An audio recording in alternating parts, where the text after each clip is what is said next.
When Novak Djokovic lifted his 24th Grand Slam title after winning the US Open 2023 final against Daniil Medvedev, a lot of fans all across the world took to social media, and even let's say people on broadcast were going ahead and anointing Djokovic the GOAT, aka the greatest of all time. Now, it's easy to understand why. The mark of 24 Grand Slams before this had only ever been achieved once, and that too by a woman in Margaret Court. But that comes with a massive caveat that about 12 of those Grand Slam victories came during the amateur era, an era when professional tennis players were not allowed to compete in the Grand Slams. She won 12 of those in the Open era, so whilst that 24 is still an impressive number, it does pale a little bit in comparison to people who have come after her, the likes of a Serena Williams, the Roger Federers, the Rafael Nadals, and the Novak Djokovic of the world. This number just doesn't quite add up when you're looking at the fact that all of these players who came after Court, well, they competed in the Open era at a time where the professionals would be the top players competing at the Grand Slam. But does this one notch really make Novak Djokovic the greatest of all time?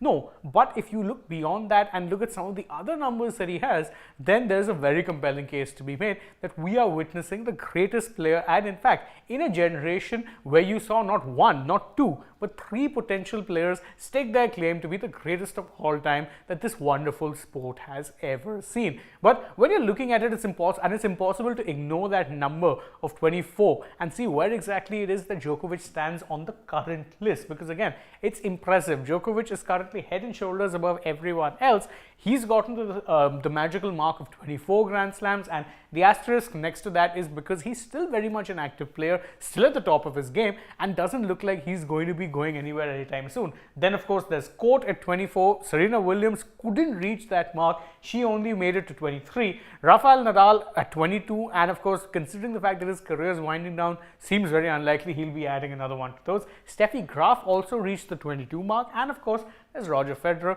who was the first male player to breach the mark of 20. Currently, Djokovic is head and shoulders above all of them, and truth be told, it doesn't look like he's slowing down anytime soon, despite the fact that this is a man who's on the wrong side of 30. So good is his overall fitness, and this other more important thing, the levels of his tennis have not dropped even a little bit. But beyond just these numbers, there's a reasonable case to be made that Djokovic could well and truly be the greatest of all time. What are those records, for example? Well, he has, of course, also reached the most number of Grand Slam finals. Again, you don't win 24 Grand Slams without making it to way more finals than that. And don't forget, he's made it to 36 Grand Slam finals and counting.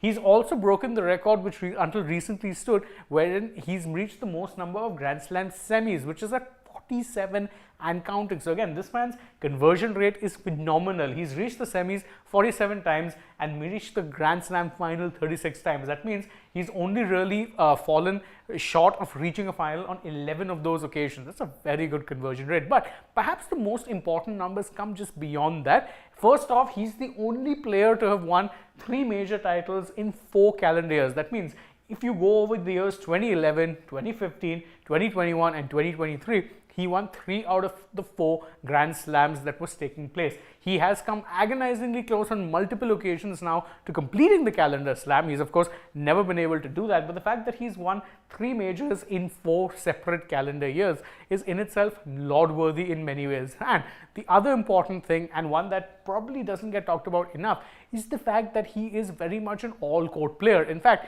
when he ended up winning the Australian Open earlier this year, he became the first male player to have won in this era, to have won at least 3 different majors in all of the let's say 4 Grand Slams. He's won each of those titles at least 3 times. So unlike someone like a Federer, who whose obvious Achilles heel was clay courts, vis-a-vis someone like a Nadal, whose greatest strengths lay in clay courts, and he probably wasn't as strong on hard courts or even grass.